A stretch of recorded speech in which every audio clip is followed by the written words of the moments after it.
Good evening to everyone. Welcome to this session. I'm Subha Maheshwari, a program manager at AgriExplorer.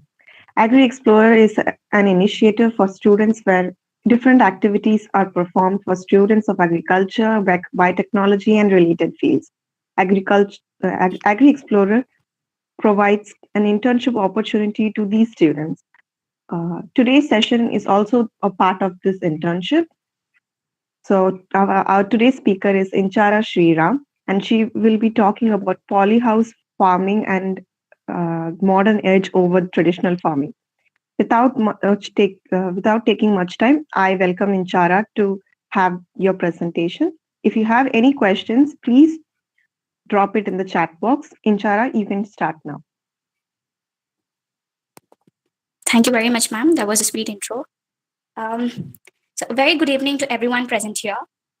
I would be very grateful for this platform, AgriExplorer, because since this is my first ever internship, I would be carrying a lot of experiences with respect to learning aspect from here, and um, and I hope that I would be giving my best information, whatever possible today regarding my topic today. So these are the contents on which I'll be covering.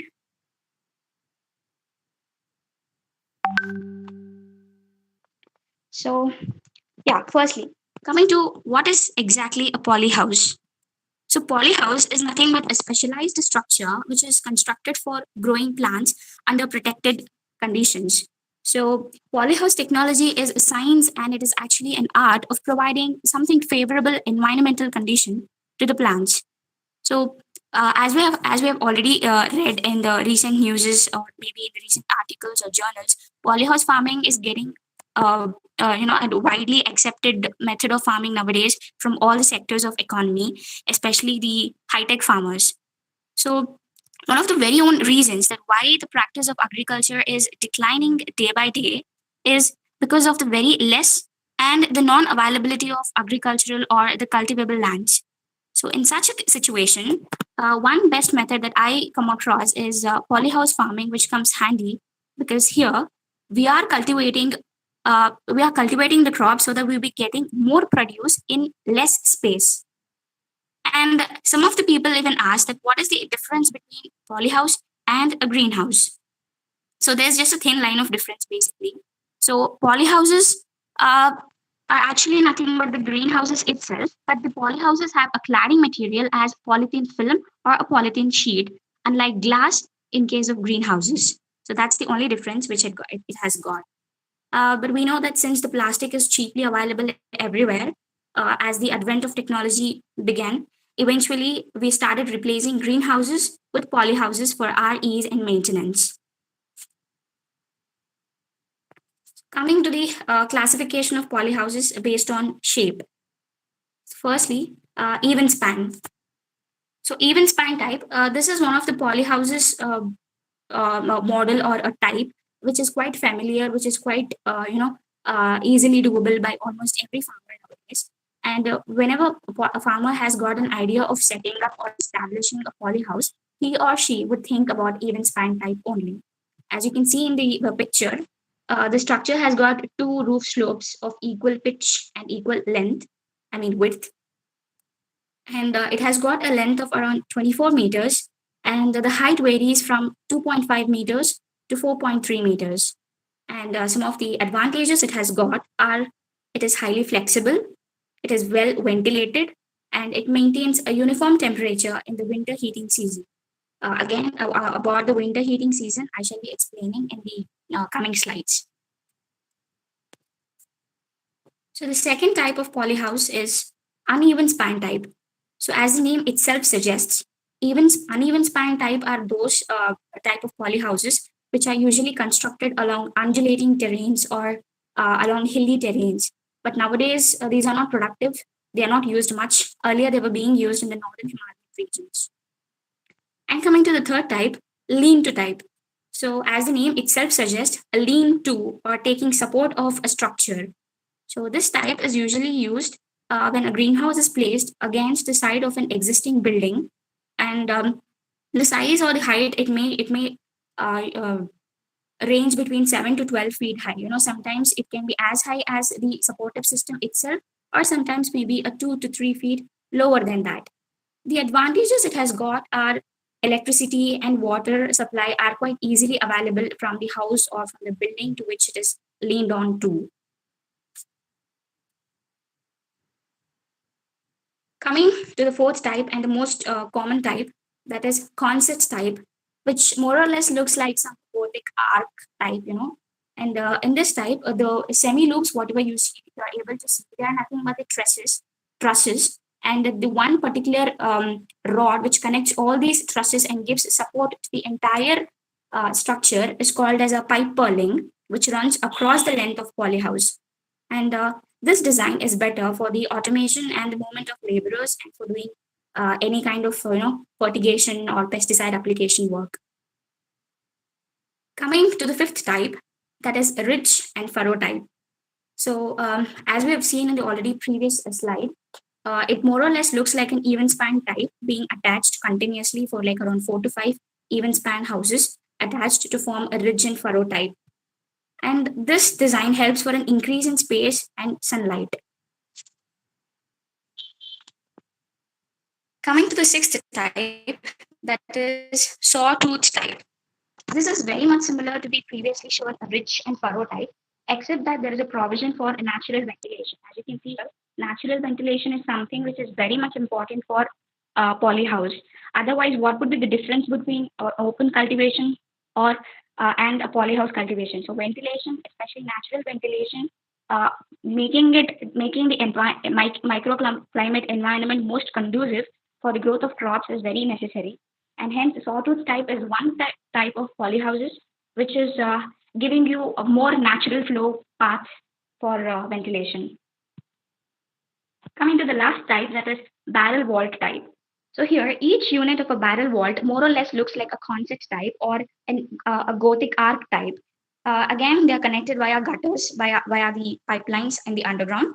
And an advantage is that they can be built with a ridge vent, which provides air circulation throughout. And now, what is a ridge vent exactly? It is nothing but a small ridge which allows the warm and the humid air to escape from the polyhouse. And these are usually located above the attics or the roofs. Coming to the second type of classification in polyhouses, that is to what extent you can invest in your polyhouses and how well it is controlled.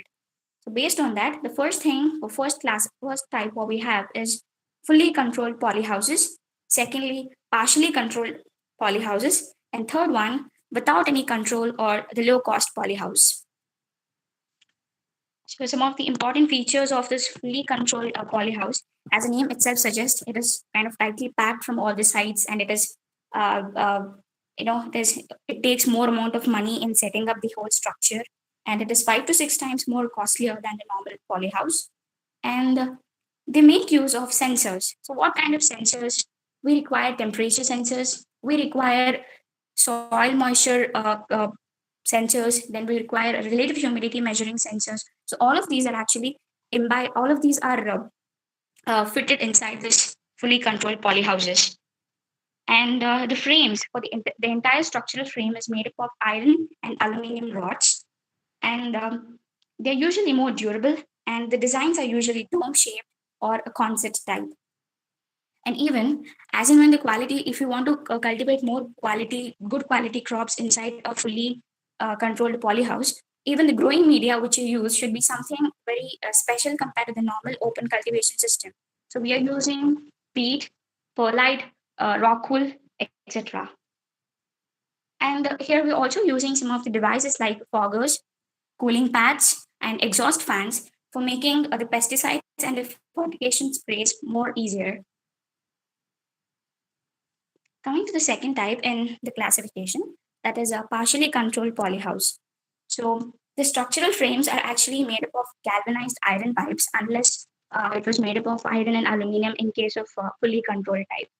And here again, the exhaust types are used for ventilation and they are thermostatically controlled. Here also we are using sensors, but not in more number.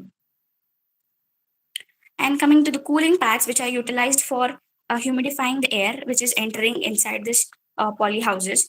And they are suitable for growing vegetables during mild summer and mild winters. So polyhouse cultivation we are taking up for the cultivation of horticulture crops, as well as some here and there we can even grow herbs like tomatoes, capsicum, etc., like that. But most of the times it is used for horticulture crops, especially carnation, gerbera, rose. Coming to the last type, that is low cost polyhouses, which I guess you and me can also take some land and we can start growing it. So the first thing is it has got a very low initial investment, and it is constructible using the locally available bamboos or the timber. We don't require the GI pipes or aluminium pipes for making it. Just simple bamboo or the timber are necessary or okay with it. And thirdly, there is no specific control devices required for regulating the temperature inside this environment. And coming to the most important part of today's presentation, that is technical specifications of a polyhouse. So today, most of the farmers who wants to take up polyhouse farming in their plot, they come up with some certain specific technical specifications, problems or technical lacunas what they face today. They feel that they just have an idea of making a polyhouse farming, but they don't even know like what kind of a shade nets we are supposed to use, how much area is required for doing such and such crops, and what is supposed to be the orientation, and how well you have to ventilate, and what are the number of foggers that you have to use, what are the number of cooling pads or exhaust fans. So each and every detail, they face a problem, and that is why they go to a consultant, giving some percent of commission to him or her, and then they themselves going into loss. So I feel, in my opinion, polyhouse farming, a farmer who wants to take up this polyhouse farming should be well versed, or at least should take a consultancy from people who are quite better at it. So there are totally 8 technical specifications, most important ones, I would say. And coming to the first one, that is area. So a polyhouse of 560 meters square, that is 28 meter by 20 meters, is the minimum area required for commercial cultivation of vegetables or for the local or the retail market. And now, say this is not fixed, but this is one of, I think it is taken as a standard or a referral spacing. And the second thing is foundation and the central height. So now, most importantly, the central height for any polyhouse, it is an average of 6 to 6.5 meters of height is actually taken, the central height, because if it is too low, again, you have the issues of temperature and humidity, and maybe like if it starts blowing too high and because of the wind pains, again, there could be problems of collapsing of the entire structure. If it is too high, again, there is a loss for the farmer because of loss of material. So the perfect size or the perfect height for the entire polyhouse is 6 to 6.5 meters, which is quite technical. And the footing of the foundation has to be around 6 meter, 0.6 meter in depth, and zero point 0.4 meter in case of in with respect to the diameter. And thirdly, orientation. Orientation is quite important because a lot of farmers actually ask that in what direction are we supposed to set up a polyhouse or a greenhouse, whether in east west or north south or northwest northeast. So how is it exactly going on? So it is standardly fixed that north south direction is best to avoid the continuous sharing of certain parts of polyhouse by its own structural materials. So again, if you have to start a polyhouse, site selection is the most important thing. So why I tell you site selection is most important thing, because people feel that industrial areas or the places where there are more trees, places where it is quite easy for transportation, such kind of places are best for orientation of the for the setting up of polyhouses. But they might be partially correct, but not completely, because places where there are more trees and more buildings, they start overshadowing the crops which are already inside the polyhouses. Because when you take up polyhouse farming, you're already taking some good shade loving plants which are already growing inside shade. So we don't need it. You don't have to go to a place which will even overshadow those plants and making it completely dark and without sunlight. So it is better to avoid such kind of places and go for a clear sky no buildings, and no big trees kind of area. And fourth thing, good ventilation. So ventilation, it is always necessary to produce some good quality crops. Like the area of ventilation openings, as I told, the ridge vent in case of barrel wall types, all those things, the area, the amount of air that enters inside the polyhouse should be 19% um, related to the floor area of the polyhouse. So you need to like at least spend more amount of money for the ventilation devices itself. And the air exchange rate should be 50 to 60 times the polyhouse volume per hour. And the roll up ventilation is the most efficient. So now what's this roll up ventilation? Sometimes in summer, the ventilation, the temperature inside the polyhouse gets so high, like nearly some 40 to 45 degrees Celsius or like that. But our aim is that we have to trap the sunlight, and also we need to make sure that that sunlight is equally spread and equally intensified to each and every plant. So too much high temperature inside the polyhouse and lesser temperature outside the polyhouse is a wrong idea. Instead, we need to make sure that the temperature inside the polyhouse has to be lower compared to the ambient temperature outside the polyhouse. So um, keeping that in mind, we go for ventilation. And a few more technical specifications like sharedness. So sharedness, I'd like to stress more about this aspect because sharedness, the light requirement in case of polyhouses is nearly from 50,000 to 60,000 candle hours. And here, using the polyhouse technology, we need to control the light in such a way that plants receive the maximum visible light, and the remaining light, it gets reflected outside the polyhouse. So I have mentioned here that plastic woven net of 50% shade net, 50% shade. So what exactly is this shade percentage? So let me tell you, shade percentage is something, it's a parameter which determines the percentage of the light trapped inside the polyhouse and the amount of the percentage of light which is getting reflected back to the atmosphere. For example, if I say 60% shade net percentage of shade net, what that 60% actually indicate? 60% shade net in the sense, the shade net is actually able to block 60% of the sunlight and allow 40% of the sunlight inside the polyhouse. So the amount of sunlight which is able to block it and amount of sunlight which it is able to trap, that itself is nothing but shade percentage. So I hope you got it. Let me tell you again. If I say 75% shade net, it means I'm blocking 75% of the sunlight and letting only 25% of the light inside the polyhouse. That's it. And secondly, insect nets. So insect nets are equally important. That is plastic mesh of 60. So what is a plastic mesh of 60? This is again a very important parameter. Most of the farmers feel, they face problems in choosing what kind of a insect net based on the pore size or the hole size. So here I mentioned 60 mesh. 60 mesh indicates a 0.25 mm of the sieve opening. That is, it is like maybe able to control some whiteflies, jazzets, or some shoot flies like that. And the third aspect, cladding material. Cladding material, I tell you, it is one of the most important after uh, maybe the structural frames. Cladding material actually means the covering materials that you are using for your polyhouse. Like this aspect is so important, and it has got a very significant impact on the level and the quality of the radiation that you are letting in inside your polyhouse.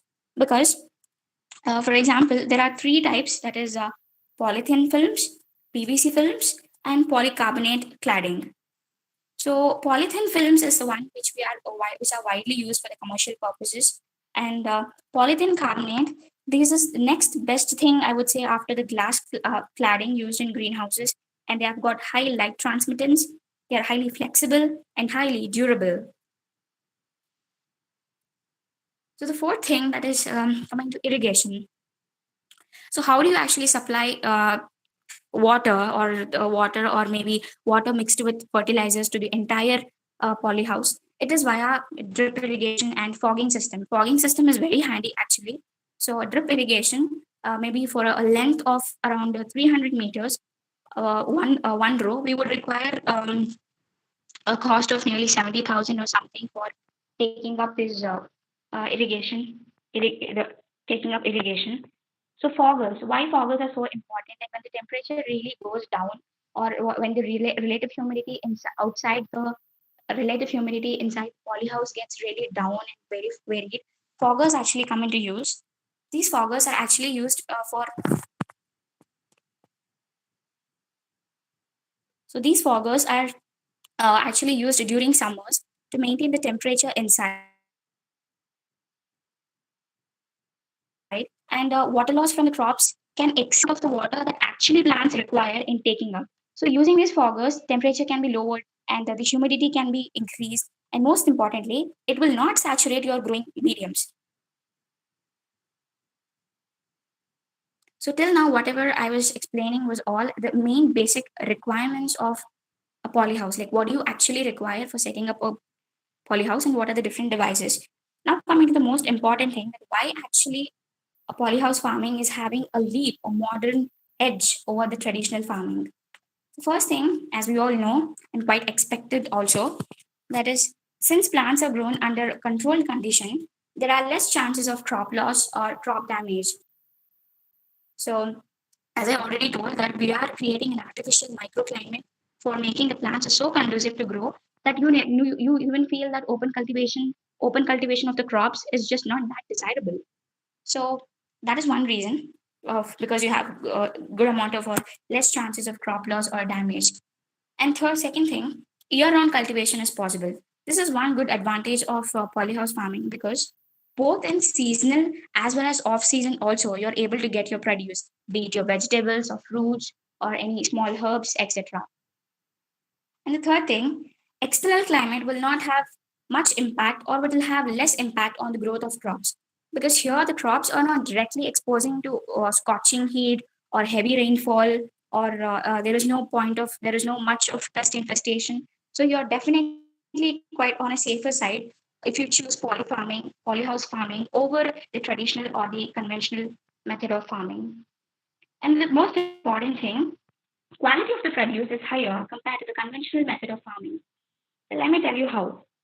If you are growing your crop inside in an open cultivation, what will happen? You are giving the same amount of treatments to all the plants. You're doing the very old, very same land preparation. You're sowing the seeds. You're taking care of the crop. You're giving all the good, very doses of um, fertilizers, pesticides, and taking care. And you're doing first, second harvest. That's fine. But there comes a point when your plants start getting deteriorating. The yield of your plants start getting deteriorated because of the infestation of the pest. So as and more pest infestation gets higher, to avoid them or to restrict them, you go for an alternative use of fertilizers. You start spraying more and more fertilizers and pests. So this will eventually start deteriorating the yield or the quality of your yield, and most of the people will not be getting a proper market demand because of this purpose. But this doesn't happen when it comes to polyhouse farming because we're already putting a checkmate to the pests and other flies or maybe other animals via using these insect nets.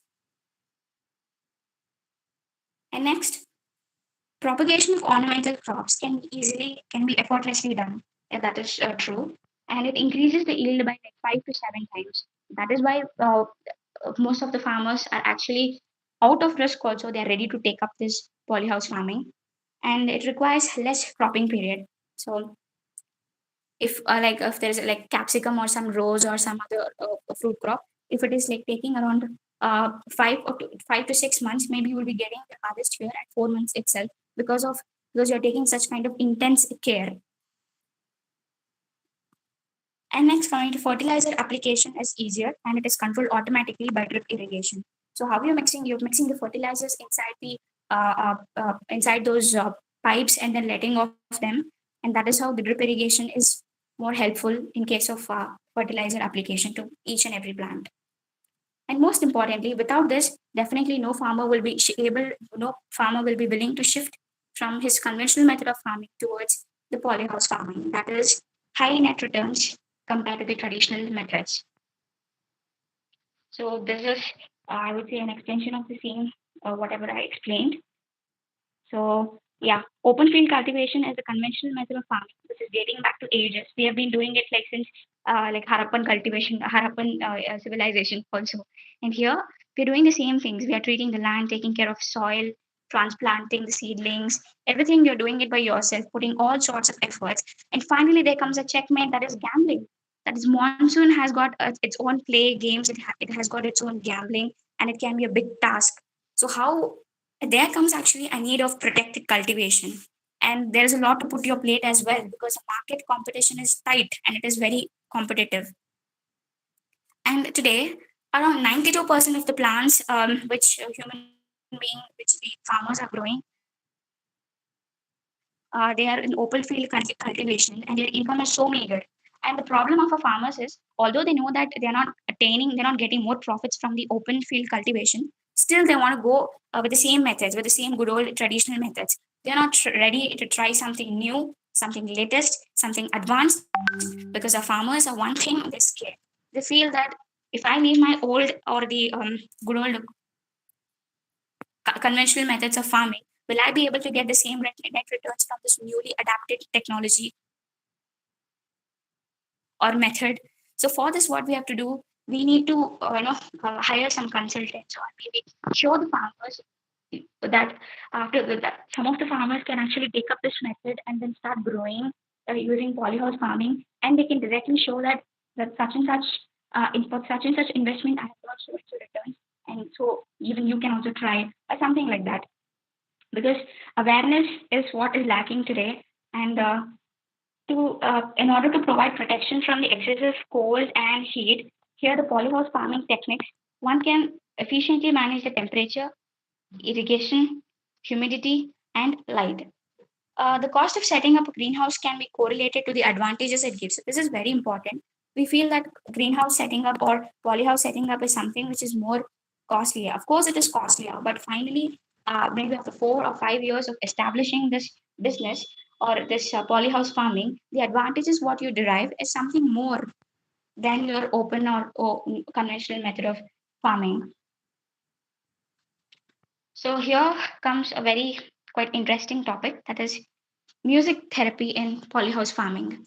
So some of the scientific evidences are also proving that music therapy or listening music therapy to giving music therapy to plants can eventually increase the rate of their growth. So just like how we want some music to chill or to just make ourselves out of that, come out of that moodiness, same thing in the similar on the same lines, when plants require some kind of music maybe to increase their growth, to fasten their cytoplasmic streaming, etc.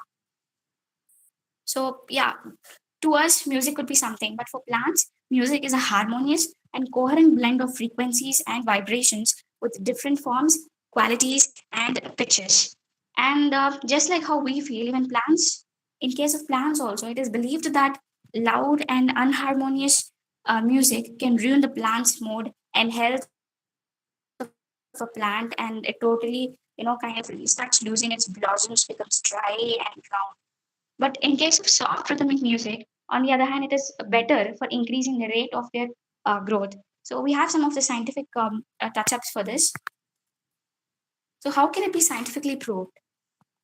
So, most of the experiments concluded that soft, rhythmic, and audible frequencies expedite germination of seeds, growth, and development, and music leads to faster absorption of nutrients from soil and better production of metabolites, which in due course adds up your total, better growth rate.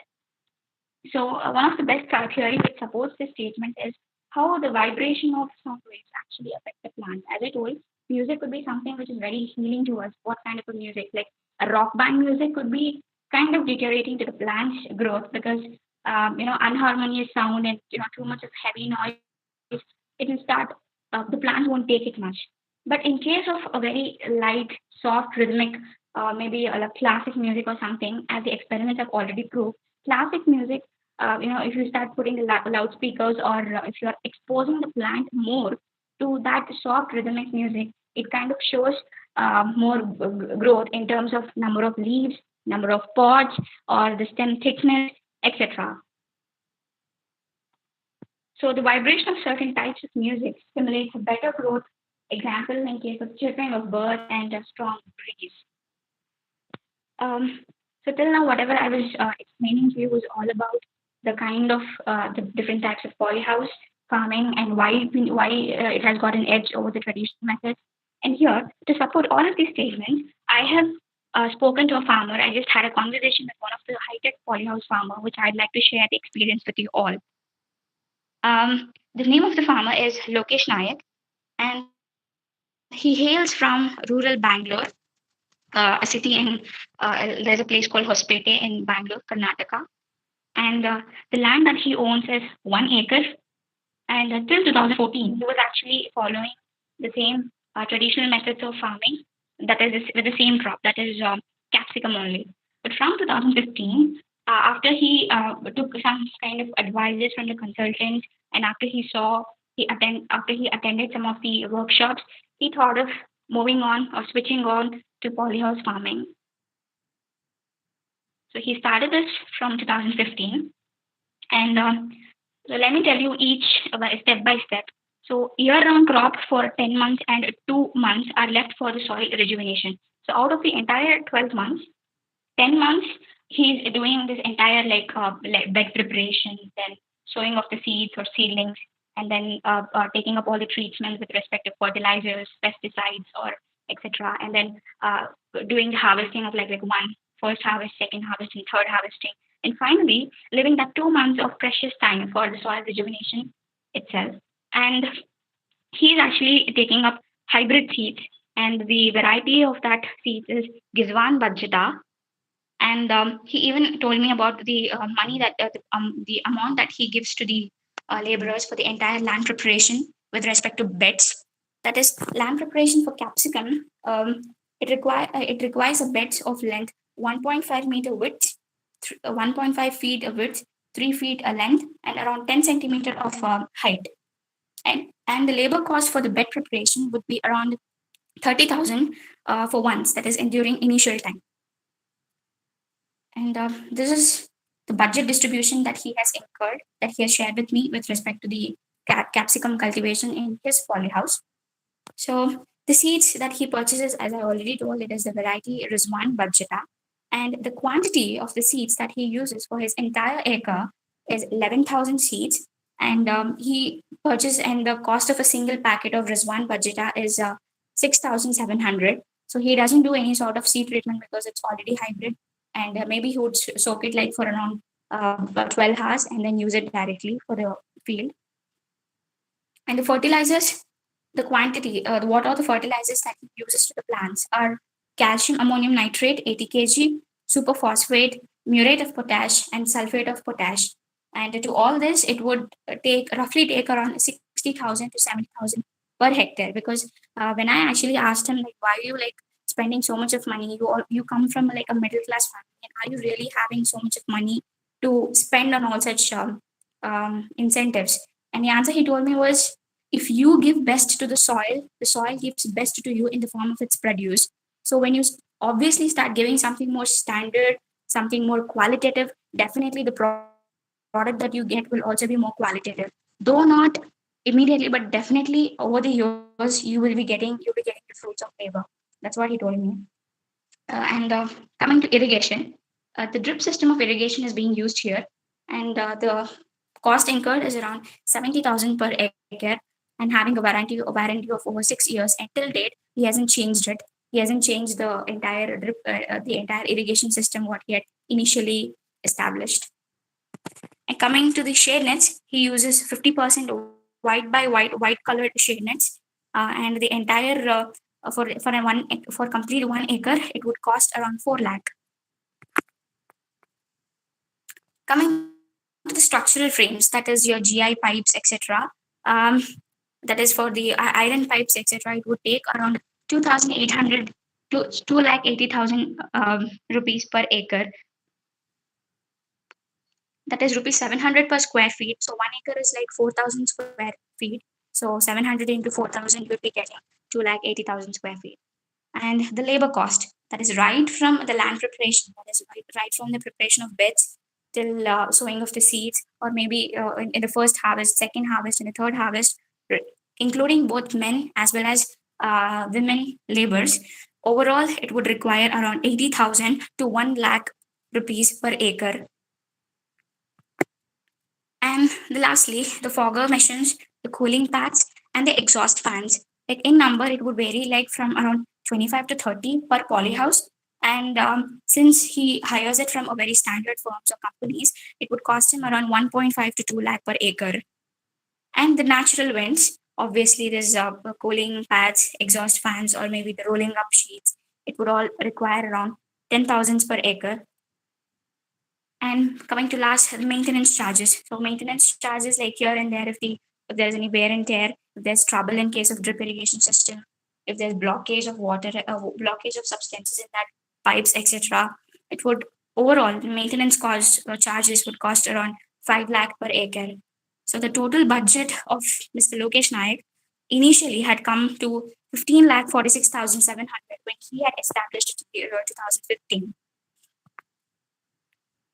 So, but then, how can a single farmer with like a meager amount, with just a family of some 4 to 5, can manage all these things? Definitely, a government is assisting the farmers by giving the subsidies. So, the Telangana government, I would mention, it was the first government to initiate or to come up with this subsidy, giving subsidy loans to the farmers. And the polyhouse farming can help the farmer in generating the income around the year. And based on the different kinds of polyhouses, the government is giving different percentages of subsidies, like 80% for low cost, 50 to 70% for medium cost, and 10% for high-tech polyhouses.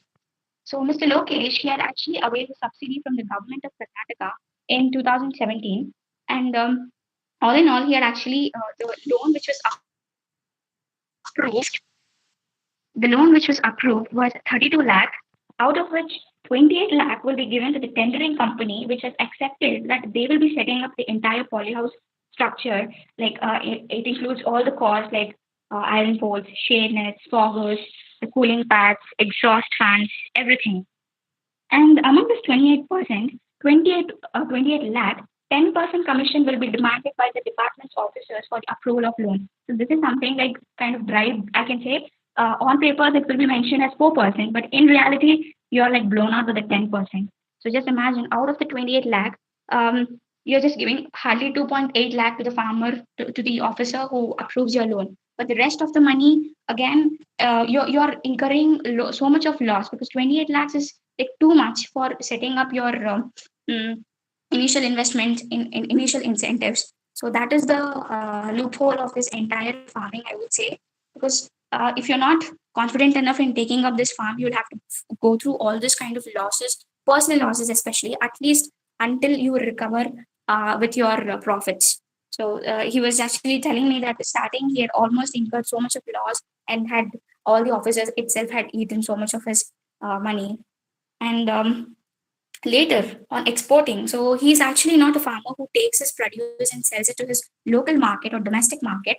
He sells it to a company in Bangladesh where every year in the month of April, those the middlemen actually come from Bangladesh to him and they take his produce. They take the first grade produce of his capsicums and publish it, and sell it there. So the major breakthrough was actually in 2018 when he incurred a net returns of 15 lakh for an initial investment of 4 to 5 lakh. See, as I told you, out of this 28 lakh, remaining 4 lakh, he invested the 4 to 5 lakh in around 2016 midway, and by 2018 half, he almost had incurred 15 lakh rupees. So that is what he would say that 15 lakh to 20 lakh. He even sometimes say 35 lakh or 25 lakh when the quality of his produce is very much better and if it is selling by far the best in Bangladesh. And so this is one such example that I wanted to show you that how practically shade net or greenhouses or polyhouses farming actually takes place. So just imagining, or maybe if I would tell with using some of the slides, I hope people wouldn't have understood well, but I just spoke to him and got information. I hope it's clear. So finally, Conclusion. So, yeah, I would say that in India, nearly 56 to 58% of the farmers are by far most dependent on the traditional or the conventional form of agriculture itself. As I told, they're not trying to try something new, latest, and advanced. But this polyhouse farming is something which comes under the concept of more crop per drop, because we are investing so much on something. Space is less, but it produces more. The quality is more, and even the pest infestation is less, everything. So it has got its own advantages and disadvantages. But being a progressive farmer or being a progressive agriculturist, at least agriculture graduate, we need to think at the positive tunnel of the positive side of the tunnel, I would say. And the government must actually encourage and spread awareness via its schemes the Pradhan Mantri Fasal Bhim Yojana, etc., which reduces the burden on the input cost. Because today, most of the farmers, for the same produce, they are not trying something new because they feel the cost of cultivation would be more. Of course, no farmer would take the risk in case of putting extra efforts for their cost of cultivation and getting or incurring the same profit. So why would any farmer do that? So they feel that their input cost for all the incentives has to be cut off or not has to be reduced much more. And it's the need of hour to motivate these farmers with the implementation of new technology and the use of advanced techniques with the reasonable costs. And because today, you ask any farmer in the country, at least around like 75 to 80% farmers, they will even teach you how they themselves will teach you what are the production, production tactics, production techniques, and how well you can use it. But the loophole of the farmer is they really don't know how to have a better marketing cost. They just come up with whatever market returns they get. They don't demand much. They are in the same, just like working for hours together and incurring so less. So therefore, one must motivate the farmers to switch over to something which is better than their good old traditional methods. Like polyhouse farming is providing such kind of ample scope. We at least we youngsters, we have to at least motivate those farmers who are there, like nearby our houses or our areas, at least for them to take up this polyhouse farming. Help them in getting subsidies from the government, guide them, and yeah, just encourage them to go something to do something new indigenously, and finally reaching the goals of self-sufficiency, because India is already like topping in all the like milk production, cotton production, etc., but we are not self-sufficient. We have to be self-sufficient. Even the last person in the country, even the poorest of the poor, must be able to sleep without like to be to get that right to food, I feel. So with this, I hope I have given information regarding my topic. I hope I have done justice to my topic that I've selected. Thank you so much once again, Agri Explorer, for giving me this amazing opportunity. More thank you to all of you. Thank you so much, Inchara. That was an excellent presentation on polyhouse farming. If anybody has any questions, you can drop it in the chat or unmute yourself to ask the question.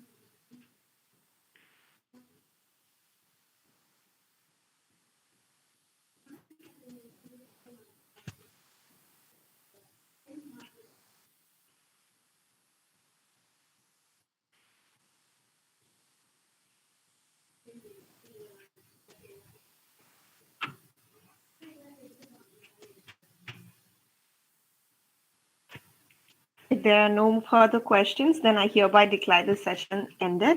Thank you everyone for joining in. Please do follow us on social